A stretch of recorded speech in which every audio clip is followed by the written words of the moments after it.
You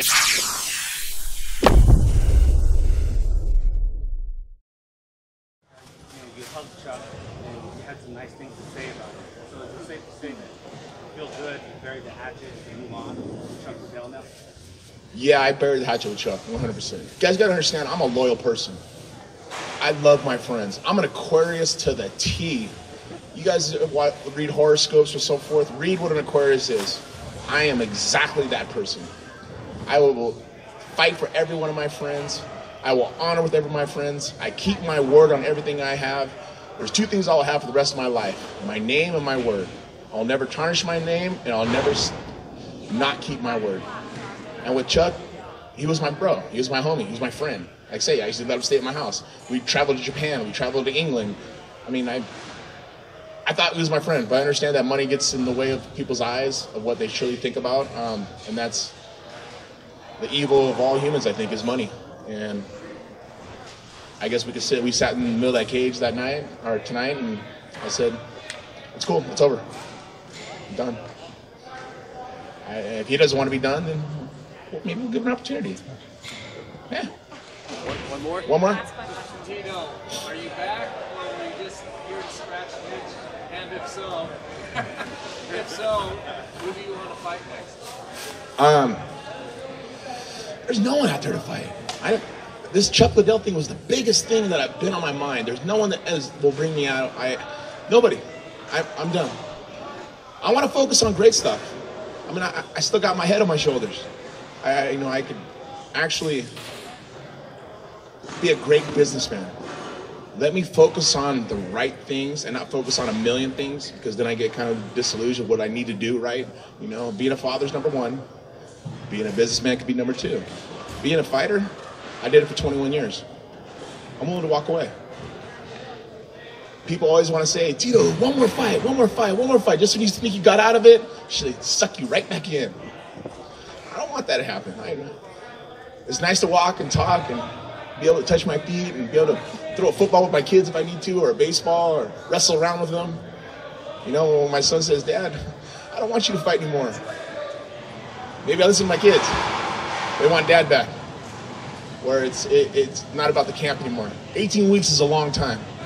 When I'm missing out on school, missing out on homework, missing out on picking them up from school, I miss those little small things.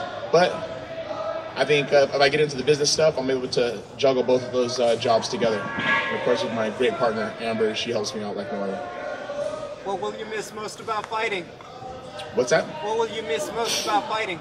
What will I miss most about fighting? My hand raised. And the fans. I love the fans. The fans, you gotta understand that one of my friends, one of my number one fans, but my friend, close friend, Jeremy, he's been with me since my first UFC fight, and he's been following me every one of my fights. And he was here tonight, and they actually came to the weigh-in and so forth. And have fans like that is amazing. And I'm thankful for it, because they're ride or die, no matter what. No matter how many times they say, Tito's, he's like, no, he's my man. They'll fight, they fight over it. That's why my mom can't even come to the fight somewhere, because she's just getting fights because people talk shit to her all the time. So she's like, I can't even go no more. I was like, guys, come on, I love you. My mom's real, she's a veteran. How many times did Scott Coker texted you? Actually, Scott Coker actually did text me today. He did text me, and if he is watching or listening, thank you, Scott, for the text. He said, good luck, kick some ass, SC. So that was a great gesture from him, and I was happy about it. I got a lot of texts today. I got a lot of support today. I think the pay-per-view will do pretty well. I think it actually, because just the remarks and the people texting me and emailing me and on my social media, it was everywhere. I think the pay-per-view did fairly well. It would be nice to do 1 million pay-per-view buys, but I doubt we did that. But I'm just saying, if we broke the crest of a couple hundred, it would be amazing. It'd be a success if we did. I want to thank the fans. You guys, I want to get out of here. I want to go enjoy myself a nice cold one. Oh yeah, it was yours. That was just one. I mean, come on. I'm Mexican. I can drink a lot. No drinking.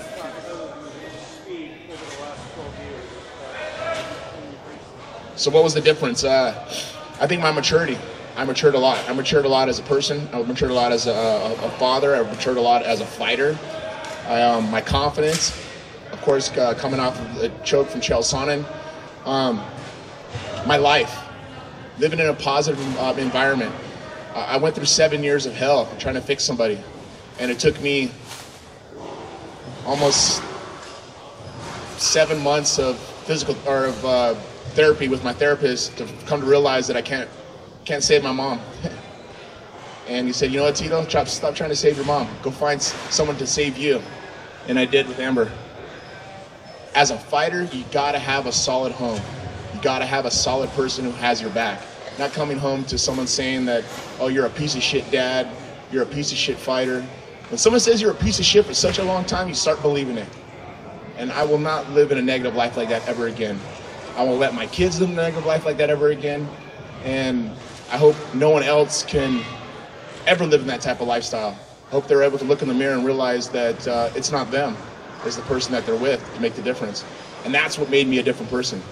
When I'm confident and when I have a positive environment around me, I'm unstoppable. And I gotta say that was the ticket. I was going through a lot of stuff at those times. And you know, I went through a divorce. I went with a new relationship. I was being smashed by the president of UFC and always bashing me, always saying stuff. Just it was hell. And that's why I walked away in 2013.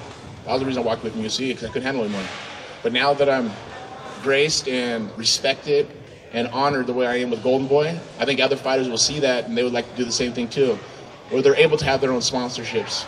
They're able to be a part of the company. They're able to be a partnership of the revenue that is income from the fight. And I think that's important. Let's change the game of mixed martial arts. Let's not make the fighters contractors. Let's make the fighters partners. If they're able to promote and they're able to have a huge fan base, they should get a lot of the money. If they don't have any fans, they better start building those fans. They better start building their social media. That's important. Get a publicist. I got a publicist. I went out and hired a publicist for this. Of course, I really don't need it, but I'm a workhorse. I work my ass off to get where I am. And I think other fighters should resemble what I've done through my career. Yes, the mistakes I've done, so correct yourself. Don't do the mistakes that I've done. And I think that's important. That's why I started Primetime 360 with my partner, George Pajian. We help fighters become the next stars, hopefully. Just hold down, bite down, and just get through it. Do the right things, do positive things. Do things to give back. On Thanksgiving, I had to make weight. First time in 21 years I couldn't have a Thanksgiving dinner with my family, because I usually have Thanksgiving dinner at my house. So I called my publicist, and I said, Michael Levine, is there any possible way that you can get me to a shelter that I can go feed the homeless? He said, yeah, I got you. He texted me, he goes, go to the Laugh Factory. I showed up to the Laugh Factory at 2:30. They said to be there at 3, but I showed up at 2:30 because I try to be punctual. I served from 3 o'clock until 6:30. And I served 2 different helpings to people who are less fortunate. And it just made my heart feel so warm to be able to give back. And I was so damn thankful just to be in that situation, because as a kid growing up, I was one of those kids that were sitting in their family eating a free Thanksgiving dinner. And it's crazy how life turns around, because it comes full circle always. I woke up this morning and I was nervous. I was not sure of what was going to happen. I know how dangerous Chuck is. I know how dangerous his punches are. And it was a feeling in my body that almost like an empty feeling. And I didn't understand. And I was talking to my son Jacob, and I said, Jacob, I'm so nervous. He goes, Dad, I'm nervous too. He goes, but you know, Dad, I watched something online, and they said, if you could turn that nervousness into happiness, you'll think of it a totally different way.